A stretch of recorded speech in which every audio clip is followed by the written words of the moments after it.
ప్రేక్షకులందరికీ నమస్కారం. ప్రస్తుతం మనతో పాటు శ్రీ మాతంగి రాజశ్యామల ట్రస్ట్ వ్యవస్థాపకులు మహాబగల్ అఘోర తంత్రి బ్రహ్మశ్రీ నిశాంత్ శర్మ గారు మనతో ఉన్నారు. గురుగారితో మాట్లాడేద్దాం. నమస్కారం గురుగారు. మహాదేవ. గురుగారు, జూన్ నెలలో మేషరాశి వారికి ఓవరాల్గా ఈ నెలంతా ఏ విధంగా ఉండబోతుంది? ప్రజెంట్ గ్రహస్థితి ఎలా ఉంది? ఓవరాల్గా వీళ్ళు ఎలాంటి జాగ్రత్తలు, ఎలాంటి పరిష్కారాలు పాటించాలి గురుగారు ఈ నెలలో? మేషరాశి వారికి ఈ జూన్ నెలలో ఎలా ఉన్నది అంటే కొంచెం అవస్థక వ్యవస్థలో ఉంటారు. అది కూడా ఎలా అంటే మొన్న మే 30వ తారీఖు వరకు వారికి బాగుంది. 31వ తారీఖు నుంచి వారికి గ్రహస్థితులు అనేటువంటిది మారిపోతూ ఉన్నాయి. అప్పుడు ఏమవుతుంది అంటే వారికి గ్రహస్థితులు మారడాని వల్ల ఇంట్లో చికాకులు, విపరీతమైన గొడవలు అనేటువంటివి వస్తాయి. పాత వ్యాపారంలో ఎవరైనా ఉండేటువంటి వారు ఉంటారో వారికి అధికంగా ధన నష్టము అనేది జరుగుతుంది.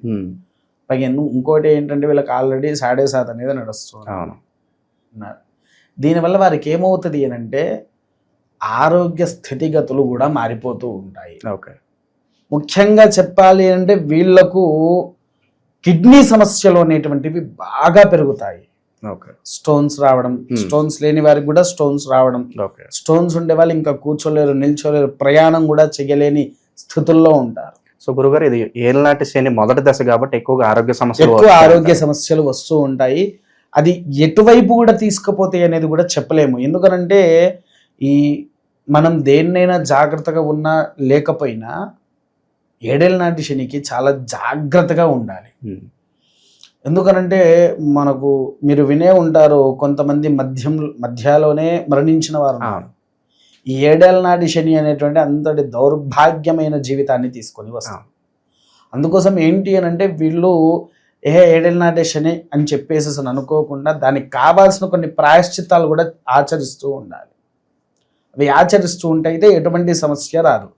ఈ వ్యాపారంలో అధికమైన నష్టము ఉంటుంది, అధికంగా నష్టం ఉంటుంది. సో పెట్టుబడులకు దూరంగా ఉండాలి. ఇంకొకటి ఏంటంటే ఎవరికి నమ్మి కూడా డబ్బులు చేతిలో పెట్టకూడదు.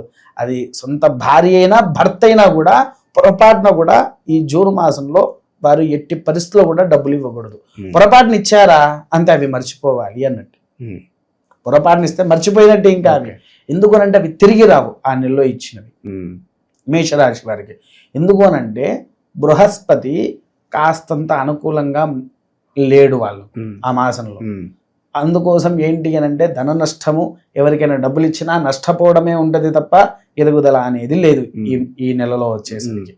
తర్వాత విద్యార్థులకు ప్రారంభమవుతూ ఉంటుంది స్కూల్లో. వీళ్ళు ఏంటి అని అంటే చదువులో కూడా మెరుగ్గా రాణించలేకపోతారు మొదలు.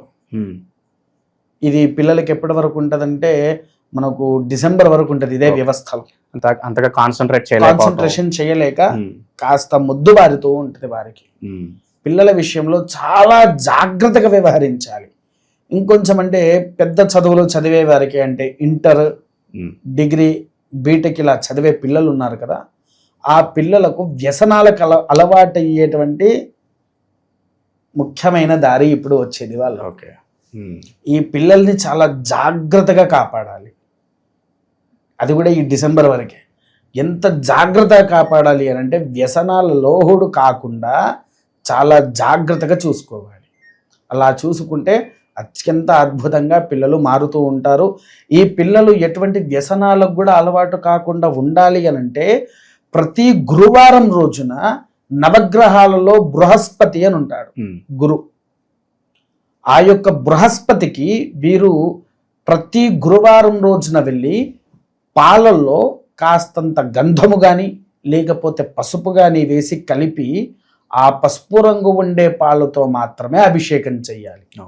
అభిషేకం చేసేసి శనిగలు ఉంటాయి తెలుసు కదా, శనిగలు నీళ్ళల్లో నానపెట్టి ఒక దారము తీసుకొని ఆ దారంలో ఈ యొక్క శనిగలను 108 శనగలుగా కుచ్చి మాల తయారు చేసి బృహస్పతి మెడలో వేయండి. అది మెడలో వేస్తే పిల్లలు కాస్త ఎటువంటి వ్యసనాలకు లోబరుచుకొని ఉండరు. తర్వాత రాజకీయ వ్యవస్థలో ఉండేటువంటి వీరికి కూడా ఏంటి అని అంటే ఎదుటి వ్యక్తి ద్వేషాలు బాగా పెరుగుతూ ఉంటాయి. వాడు నమ్ముకొని పక్కన పెట్టుకున్నవాడు కూడా కాలుతో తన్నేది కూడా తెలియదు. అటువంటి స్థాయిలో వీరుంటారు. నమ్మక ద్రోహం ఎక్కువ జరుగుతుంది. నమ్మక ద్రోహాలు ఎక్కువ జరుగుతాయి. ఈ నమ్మక ద్రోహం వల్ల రాజకీయవేత్తలకు కొన్ని అనారోగ్య సమస్యలు అనేది కాకుండా తన యొక్క పేరు నష్టం అనేటువంటిది బాగా జరుగుద్ది. పేరు నష్టం అంటే ఐడియా ఉందా? ఏంటిది చెప్పండి. కొంచెం వీళ్ళ పేరు పలుకుబడి దెబ్బతినడం, అలా పలుకుబడి అనేటువంటిది నష్టపోతూ ఉంటారు. ఈ నష్టము రాకుండా వారు ఉండాలంటే ముఖ్యంగా ప్రతి సోమవారం శివుడికి కస్తూరి అనేటువంటి ఒక పౌడర్ దొరుకుతుంది మనకు పూజా స్టోర్లో. దానితో అభిషేకం చేయించండి. అభిషేకం చేసినటువంటి ఎడల ఆ యొక్క రాజకీయవేత్తలకు చాలా అనుకూలంగా ఉంటుంది. ఇక శుభకార్యాలు జరగడానికి ఏదైనా ఆస్కారం కనిపిస్తున్నా గురువు? శుభ కార్యక్రమాలు అయినటువంటి వీళ్ళకు ఎట్టి పరిస్థితుల్లో కూడా లేవండి. అది జరగలేదు. ఎందుకంటే చెప్పాను కదా, ఎందుకంటే వారికి శని నీచబడి ఉన్నాడు, బృహస్పతి అనుకూలంగా లేడు. దానివల్ల ఏమవుతుంది అని అంటే వారు అనుకున్న దానికి రివర్స్ అవుతుంది తప్ప అంత తొందరగా ఏది వారికి వచ్చేది లేదు, పోయేది లేదు. ఇంకెంత సమయం పట్టొచ్చు అంటారు గురుగారు మరి పరిస్థితి మెరుగుపడడానికి? మేషరాశి వారికి ఇంకా చాలా సమయం పడుతుంది. ముఖ్యంగా స్వగృహం కావాలనుకునేవాడు పొరపాటుని ఇప్పుడు కట్టుకున్నా కూడా దాన్ని నిలబెట్టుకోలేడు, ఖచ్చితంగా నిలబెట్టుకోలేడు. ఎందుకనంటే 7.5 నడిచేటివాడు ఇల్లు కట్టుకుంటాడు, పాపం ఉంటాడు, మళ్ళీ అది గృహప్రవేశం చేసుకున్న సంవత్సరం తిరిగా ముందుకే మళ్ళీ అమ్మేసుకోవాల్సి వస్తుంది. అప్పుడు వీళ్ళు ఏం చేయాలంటే గృహప్రవేశం చేసేటప్పుడు మొట్టమొదటిగా వాస్తు కళ్యాణం అంటే మండపారాధన అవన్నీ చేయించిన తర్వాత వాస్తు కళ్యాణం అని చేస్తారు. ఆ వాస్తు కళ్యాణాన్ని ఖచ్చితంగా ఆచరించాలి. వారు వాస్తు కళ్యాణం చేయించుకోకుండా ఇంట్లో మామూలుగా పూజలు చేసుకున్నాము ఓకే అనుకున్నారే అనుకోండి, సంవత్సరం తిరిగే లోపు పాపం వారు ఆ ఇల్లే అమ్మేసుకోగలుగుతారు. అదేంటి గురుగారు శనికి వాస్తుకి సంబంధం ఏంది అనే ఆలోచన మీకు రావచ్చు. శనికి జ్యేష్ఠాదేవి భార్య. జ్యేష్ఠాదేవి ఎవరో తెలుసా మీకు? దరిద్రలక్ష్మి, దరిద్ర దేవత అంటారు. ఆ దరిద్ర దేవత భార్య. వాస్తు పురుషుడికి బద్ధ శత్రువు, ఆమెను దగ్గరికి కూడా రానివ్వకుండా చేస్తాడు. వాస్తు పురుష హోమానికి అంటే వాస్తు పురుషుల కళ్యాణం చేసి దాన్ని హోమం గావిస్తే గనక ఆ ఇంట్లోకి జ్యేష్ఠాదేవి అనేటువంటిది రాదు. విన్నారా? అందుకోసము ఇవి పాటిస్తే వారికి సకల యోగ్యత అనేటువంటిది వస్తుంది. తర్వాత సినీ ప్రముఖులు. సినీ ప్రముఖులకు వచ్చేసేసండి ఆరోగ్యం అనేది విపరీతంగా దెబ్బతింటది వారికి, మేషరాశి వారికి. అది ఎటువైపు దారి తీస్తుంది అనేటువంటిది పూర్తిగా చెప్పలేము. కాకపోతే ఏంటి అని అంటే వీరు చేసే పనులలో ఆచితూచి అడుగు వేయడం అనేటువంటిది చాలా ఉత్తమమైనటువంటిది. అదొక్కటి వారు చూసుకొని నడుస్తే అన్ని రకాలుగా వారికి విజయం సాధిస్తారు. గురుగారు, ఎవరైనా విదేశాలకు వెళ్ళాలనుకుంటే మరి ఫలితాలు ఎలా ఉండబోతుంది? వెళ్ళడం మంచిదని అంటారా? లేదండి, 7.5లో ఎప్పుడు కూడా విదేశీ ప్రయాణం పనికేరారు, మంచిది కానే కాదు. విదేశీ ప్రయాణం వల్ల ఏమవుతుంది అని అంటే అక్కడ లేనిపోని కష్టాలు అంటే వెళ్ళవచ్చు, విదేశ ప్రయాణానికి వెళ్ళవచ్చు, కానీ అక్కడికి వెళ్ళిన తర్వాత అష్ట కష్టాలు కూడా పడతారు.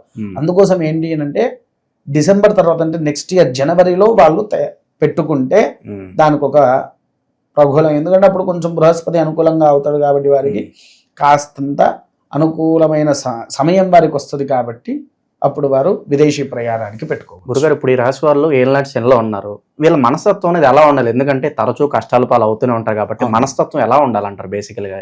మనసు అంటే ఎప్పుడైనా గుర్తుపెట్టుకోండి, ఎవ్వరి మీద కోపానికి రాకుండా మొదలు.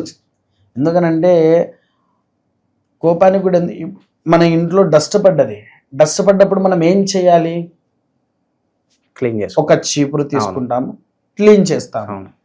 ఈ శని మనకు పట్టుకున్నప్పుడు మన ఒళ్ళంతా డస్టే ఉంటుంది, అవునా?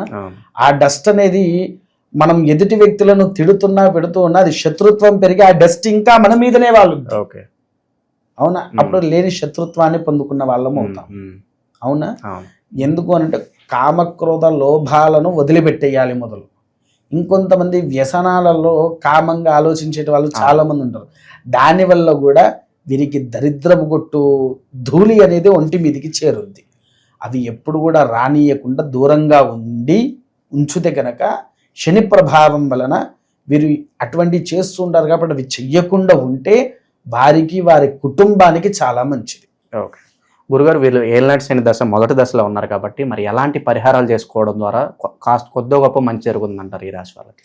ఈ రాశి వారికి ఏంటి అని అంటే మీరు తిరునల్లారని పేరు ఎప్పుడైనా విన్నారా? తిరునల్లారు సాక్షాత్కారుడైనటువంటి శనేశ్వరుడి యొక్క ఆలయము శివలింగం రూపంలో వెలిసినటువంటిది. ఆ దేవాలయానికి వెళ్ళినటువంటి ఎడల, లేకపోతే మందపల్లి అని రాజమండ్రిలో ఉంది, అక్కడికి శనేశ్వర ఆలయానికి అభిషేకానికి వెళ్ళిన, లేదా షిరిడి దగ్గర శనిశింగనాపూర్ అని ఈ 3 క్షేత్రాలు శనేశ్వరుడి యొక్క ఆలయాలు ఉన్నాయి. అక్కడికి వెళ్ళి వారి పేరు మీద అర్చన చేసి కానీ, అభిషేకాలు తైలాభిషేకాలు చేస్తే కానీ చాలా మంచిది. ఇంకొకటి ఏంటంటే, ఇప్పుడు మనకు పోయిన నెలలో మేలో శని త్రయోదశి కూడా వస్తుంది. అది వచ్చినప్పుడు వాళ్ళు తైలాభిషేకం చేసుకొని ఉంటే ఇంకా బాగుండేది. కొంతమంది తెలిసి తెలియక వెళ్ళని వారు ఉంటారు, అవునా? ఆ కిందటి మాసంలో పాపం ఆ శని త్రయోదశికి వారికి తెలియదు కాబట్టి వాళ్ళు వెళ్ళలేరు, అవునా కదా? ఇలా ప్రతి త్రయోదశికి, లేదా మీకు తెలిసిన ఏదైనా శివాలయాలలో అంత దూరం మేము పోలేము అని చెప్పేసి అనుకున్నప్పుడు, మీకు తెలిసిన శివాలయాలలో శివాలయానికి వెళ్ళేసి శనేశ్వరుడికి నువ్వుల నూనె, బెల్లము, నల్ల నువ్వులు, నల్ల వస్త్రము, పత్తి గింజలు అంటే ఐడియా ఉందా మీకు? పత్తి గింజలు, కాటన్ లో నుంచి వచ్చే గింజలు, ఆ గింజలతోని స్వామివారికి పూజాధికాలు గావించాలి. అది గావించిన తర్వాత ఇంకొక లీటర్ నువ్వుల నూనె కొనుక్కోవాలి, ఇంకొక కేజీ నల్ల నువ్వులు కొనుక్కొని శివుడికి కూడా తైలాభిషేకం చేసి, ఆ తైలాభిషేకంలో ఈ నల్ల నువ్వుల్ని కూడా స్వామివారికి అభిషేకం చేయాలి. అలా అభిషేకము ప్రతి సోమవారం ఆచరించండి. 7 ఏళ్ల శని అనేటువంటి ప్రభావము చాలా వారికి సమ్మగిల్లిపోతూ ఉంటుంది. ఓకే గురుగారు, విశేషంగా ఏమన్నా దానాలు చేయాలనుకుంటే ఎలాంటి వస్తువులు దానం చేస్తే బాగుంటుంది అంటారు వీళ్ళు? ముఖ్యంగా ఈ దానాలు చేయాలి అని అంటే, వారు ఎక్కువగా శని మనకు ఉండేటువంటి 3 వాటిలలో వస్తువులలో ఏంటిది? ఇనుము, రెండవది ఛత్రి, మూడవది చెప్పులు. ఇవి వీటితో పాటు నువ్వుల నూనె, నల్ల నువ్వులు అవి దానము చేస్తే, అది కూడా ఎప్పుడు ఏ రోజు పడితే ఆ రోజు దానం పనికిరాదు. అయితే శనివారము లేకపోతే శనికి కలిపి వచ్చేటువంటి త్రయోదశి, శని త్రయోదశి రోజున, అట్టి రోజుల్లో కనుక వారి యొక్క దానాలు చేస్తే సకల యోగ్యత అనేటువంటిది శనేశ్వరుడి యొక్క అనుగ్రహం వాళ్ళకు దక్కి, ఎటువంటి వాటికి కూడా బానిస అవ్వకుండా, ఎటువంటి చెడు జరగకుండా స్వామివారు రక్షిస్తారు వారిని. ఓకే, మేషరాశి వాళ్ళకి ఓవరాల్గా జూన్ నెలలో ఏ విధంగా ఉంటుంది, ఎలాంటి జాగ్రత్తలు తీసుకోవాలి, మీ మాటల్లో చాలా బాగా వివరించారు గురుగారు. ధన్యవాదాలు. మహాదేవ.